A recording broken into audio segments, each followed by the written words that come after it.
It's a little bit disturbing in a sense, but I'm getting used to it. The algorithm on my phone is talking to me more than the people in my house where I live.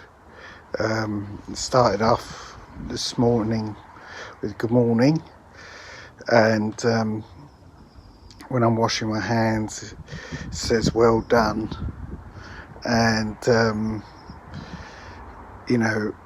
it's got a new one now. It says be careful on the step when you go down over a step when you're on your walk, because I think it's sort of detected when I'm stumbling. And it says I've eaten too much as well, which is a bit unfortunate. I was reading The Guardian and they were talking about, the usual corruption in the heart of government and war, famine, rising tides, rising seawater, death, basically, in various forms. And I was thinking, I can't control this shit. I mean, it's just, all I can do is just pull my hair out. So I started doing that, and then I saw this article on cats, which basically they said, I thought it might be a bit more, friendly, like the one good thing the Guardian, but it turned out that cats get COVID.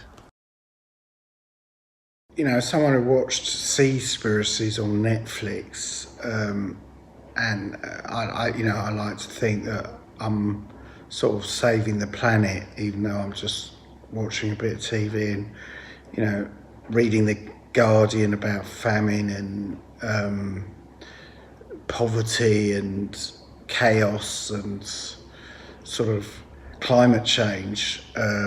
I'm sympathetic to all left-wing causes, really, even though I'm a bit miserable. And not only have I watched Seaspiracies, I watched Meatspiracies. I've watched the full package, and I've become a semi-vegetarian apart from Tuesdays or Wednesdays. And but I have to say that sort of changed a bit yesterday, because I saw two ants marching in the kitchen and I fucking smoked them out. I mean, I was enraged because I thought they might, be millions of them, and they came under the fridge, and I forgot about The Guardian, to be honest. And never mind, you're meant to sort of get this powder and they eat it and take it back. I poured it, there were only two of them, I poured it right over their heads, and just in case they didn't want to eat it straight away. And then I went round the back of the side of the house, and I lit a fire and smoked the whole rear wall. So just in case they were thinking of forming a family inside my house, there was no way that was going to happen. And then, I checked everywhere and put bait everywhere. And after that, I went back to The Guardian and started reading about saving the planet and basically, not eating meat. And I was fine. I was even going to settle down to watching Blue Planet and David Attenborough afterwards, just to make sure that my credentials are restored. So I don't know if people do the same sort of thing with going for a walk in the current pandemic, and due to the climate sort of change and Castro-fuck that we have at the moment with the climate, their shoes get incredibly muddy because it's so wet everywhere, especially if you walk across a muddy puddle. And then you get home and you throw your shoes off and they're filthy. And then what happens is you think you'll clean them later, but you forget. And then the next day you start walking around and you notice there's a whole pile of shit on the floor, and it might be shit, probably it's mud, to be honest. and you think, fuck, what do I do now? So you go outside and you holding the shoes and you bang them together or you bang them against the wall, but the damage is done because obviously there's mud and crap on the floor and it's already come off. And then you're in this impossible situation.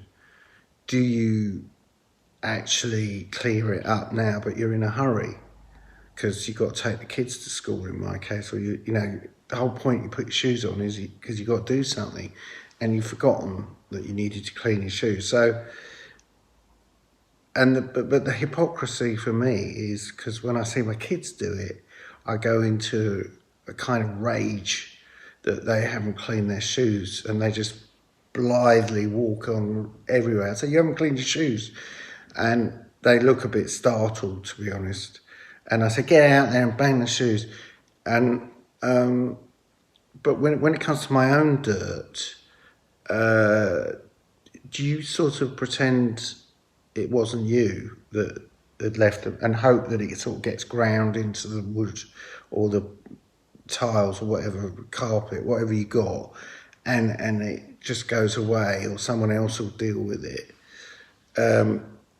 I mean, I think this is a sign of maturity because now I actually look for the dustpan and brush to clean up after my own stuff and my kids, knowing that no one else will do it. Having said all that, if I can't find the dustpan and brush, I will leave it and just pretend it doesn't exist. But the main point I'm trying to drive at is due to climate change, it's no one's fault that there's so much mud in the house. And it's just part of the sort of situation we live in, and you can't do anything about it. You can't beat yourself up about it, really. I mean, I do think it's wrong if you've got stairs to go up the stairs and take the mud with you because you're so lazy that you can't be bothered to take your shoes off. And you think, well, most of the mud's already on the floor. I doubt there'll be any on the stairs. And then you get, you know, but that's depends on your mood. So I had a haircut because obviously the barber shop's open, but I didn't go to my normal guy because I thought last time I went in I felt so old. I mean, they were like basically kids out of school, I thought, but they weren't. And they were talking in a language I didn't really understand, and they had like go faster stripes.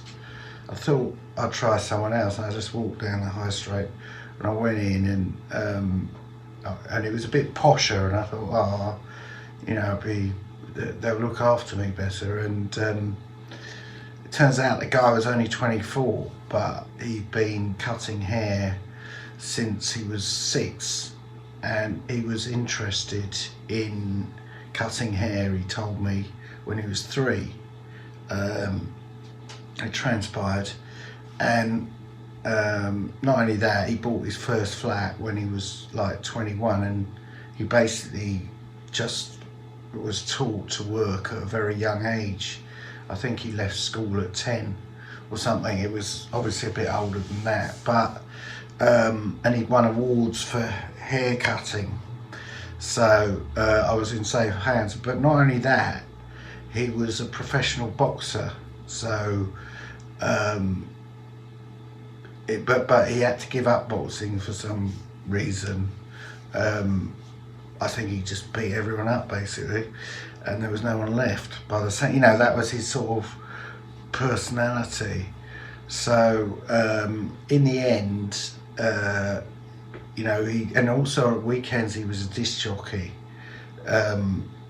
So I got all that information. So I felt, you know, but then I thought, you know what? I think I'll go back to the original guy. It's just a lot easier, and even if I don't understand what they're talking about, at least I don't have to concentrate and look at his brochure, because he showed me a brochure of a new AMG Mercedes that he's going to buy. After I just felt, you know, I was such a loser at 59. The guy had a nicer car, so I'm going to go back to the original guy. So as I get older, I sort of have changed my style of running. It's sort of running and walking and running again. I'm still running. I just walk a little bit in between the running bits. It's something that you do if you're a bit old and a bit fucked. You want to run. I mean, you really want to run. You just can't. So it's a hybrid. One could argue. If you see someone looking at you, quite often you start running again because you don't want to look like you're not running, especially if you've got all the gear and no idea. I mean, you might have an idea, you just can't physically do it because your body's fucked.